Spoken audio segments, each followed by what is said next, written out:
नमस्कार विद्यार्थियों, हिंदी कक्षा में आपका स्वागत है। प्रारंभ की वीडियो में हमने सर्वनाम टॉपिक पढ़ा था। आज हमारा नया टॉपिक है विशेषण।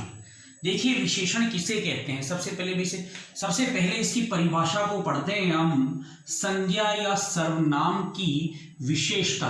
क्या विशेषता? विशेषता बताने वाले शब्दों को ही क्या कहते हैं? विशेषण कहते हैं। अब मैं कहूं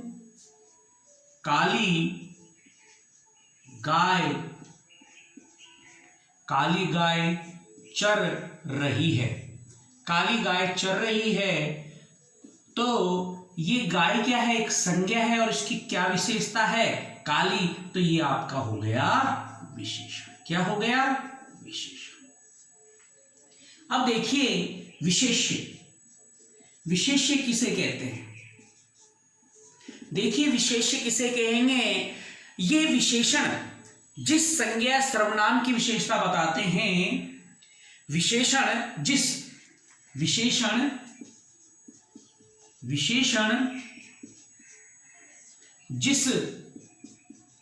संज्ञा या सर्वनाम की विशेषता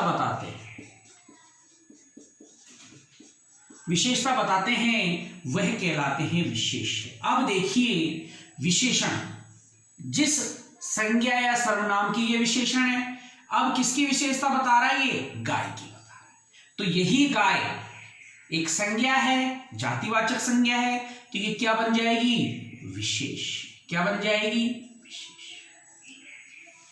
इस प्रकार से हम विशेष्य और विशेषण निकाल सकते हैं। और एक आसान और तरीका है कि वाक्य में कैसा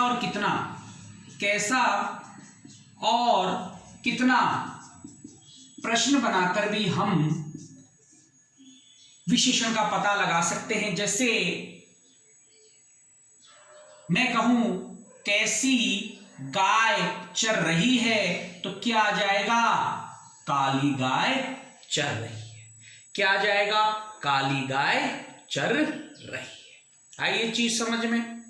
अब मैं कहूं युग एक कुशल अभिनेता है।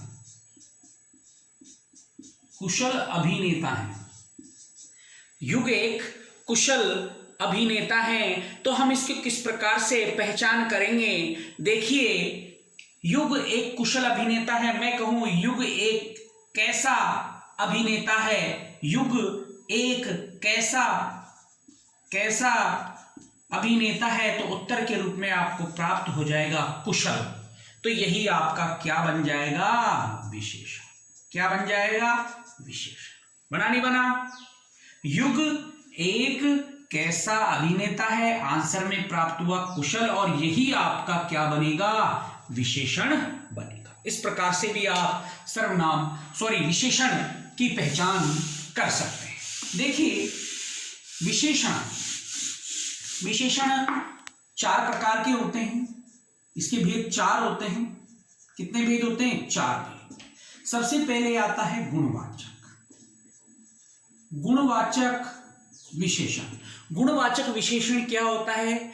देखिए, वे शब्द जो संज्ञा या सर्वनाम के गुण, दशा, भाव, रूप, रंग, आकार, इनके बारे में बताते हैं, वह कहलाते हैं गुणवाचक विशेषण।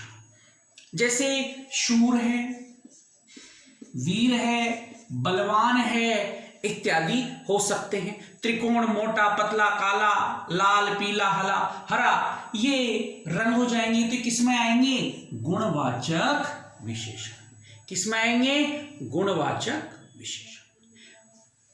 देखिए, परिमाणवाचक।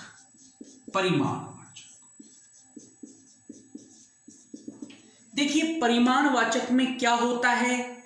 इसकी परिभाषा क्या होगी कि वस्तु की मात्रा या नाप तोल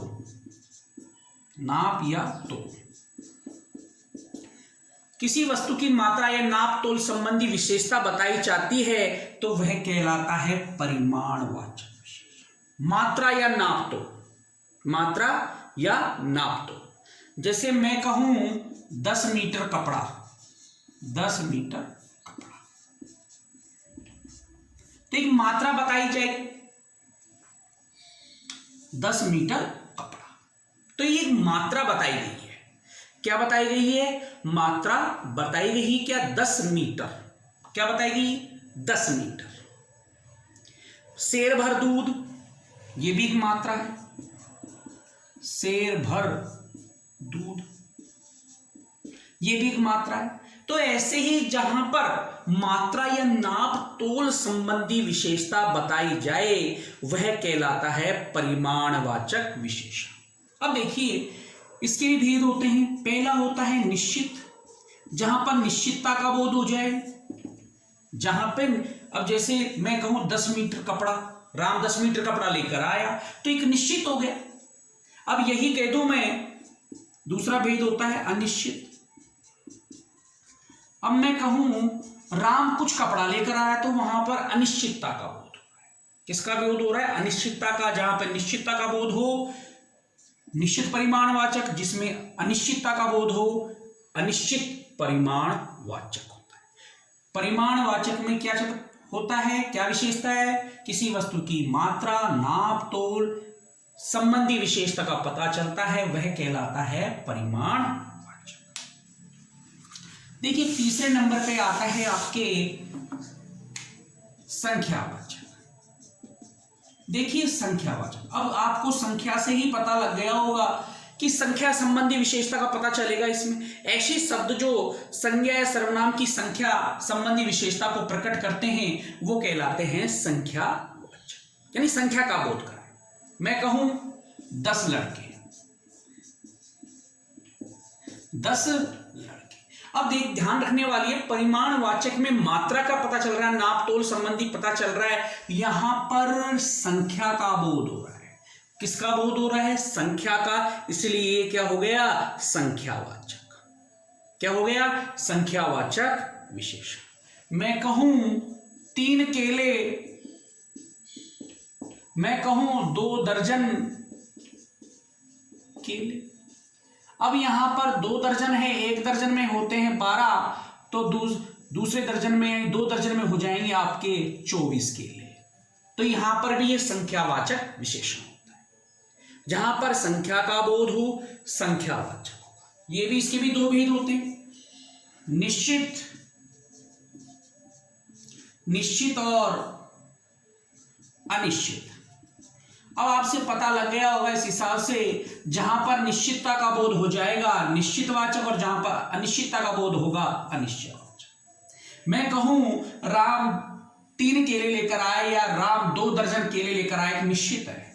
मैं कहूं राम कुछ केले लेकर आया, तो वहां पर अनिश्चय का बोध हो रहा है कि कितने केले लेकर आया। सिर्फ कुछ केले लेकर आया तो हमको पता नहीं है कि कितने केले लेकर आया, तो वह हो गया अनिश्चित संख्यावाचक सर्वनाम। अब चौथे नंबर पे आता है आपके संकेतवाचक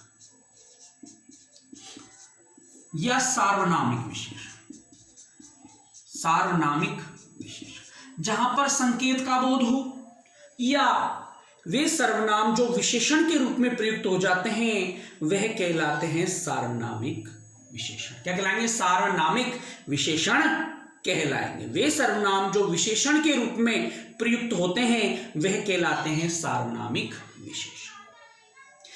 मैं कहूं यह लड़का, यह लड़का अच्छा है, यह लड़का अच्छा है, तो यह क्या है? एक सर्वनाम है। तो यह सर्वनाम किसके रूप में प्रयुक्त हो गया है? सार्वनामिक विशेषण के रूप में प्रयुक्त हो गया है। किस रूप में प्रयुक्त हुआ? सार्वनामिक विशेषण के रूप में प्रयुक्त हो गया। मैं कहूं इस गेंद को मत फेंको, इस गेंद को मत फेंको, तो ये भी एक सार्वनामिक विशेषण है। क्या है? सार्वनामिक विशेषण। अब देखिए,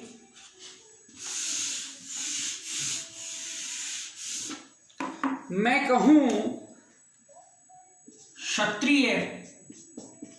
क्षत्रिय बड़े साहसी होते हैं। क्षत्रिय बड़े साहसी क्या होते हैं? क्षत्रिय बड़े साहसी होते हैं। क्षत्रिय बड़े साहसी होते हैं। क्षत्रिय बड़े साहसी होते हैं। अब इसका हम कैसे पता लगाएंगे साहसी का? क्षत्रिय बड़े साहसी होते हैं, इसका हम पता कैसे लगाएंगे? देखिए, अब सबसे मेन चीज है, हमको इसमें पता लगाना है कि इसमें विशेषण कौन सा है। देखिए, साहसी ये एक विशेषण हो गया। क्या हो गया? विशेषण। परंतु जब ये बड़े लगने पर इस विशेषण की विशेषता में वृद्धि कर दी है। क्या कर दी है? विशेषता में वृद्धि कर दी है, तो ये कहलाएगा प्रविशेषण। क्या कहलाएगा मित्रों? प्रविशेषण। अर्थात इसकी परिभाषा क्या हो गई कि वह विशेषण, वे शब्द जो विशेषण की विशेषता में वृद्धि करते हैं, वे विशेषण जो विशेषण की विशेषता में वृद्धि करते हैं, वह कहलाते हैं प्रविशेषण।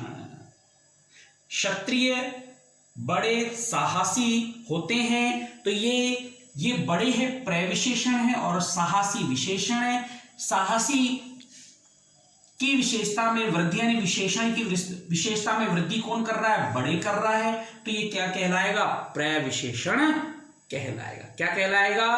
प्रविशेषण कहलाएगा। युग बहुत सुंदर है। युग बहुत सुंदर है।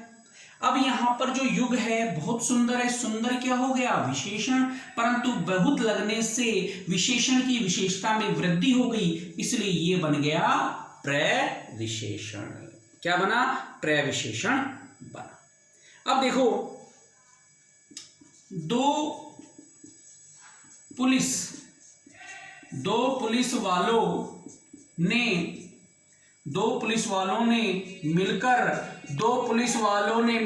पुलिस वालों ने मिलकर चोर को पकड़ा। दो पुलिस वालों ने मिलकर चोर को पकड़ा, तो अब बताइए इसमें कौन सा विशेषण है? बताइए। दो पुलिस वालों ने मिलकर चोर को पकड़ा। अब देखिए, दो पुलिस, तो यहां पर हमको संख्या का बोध हो रहा है, क्वांटिटी का बोध नहीं हो रहा। किसका बोध हो रहा है? संख्या का। इसलिए ये हो गया संख्यावाचक विशेषण। क्या हो गया? संख्यावाचक विशेषण। ये भी हमको ध्यान होना चाहिए। इस प्रकार ये विशेषण टॉपिक आपका कंप्लीट होता है। यदि आपने मेरे चैनल को अभी तक सब्सक्राइब और लाइक और शेयर नहीं किया तो जल्दी से जल्दी करें।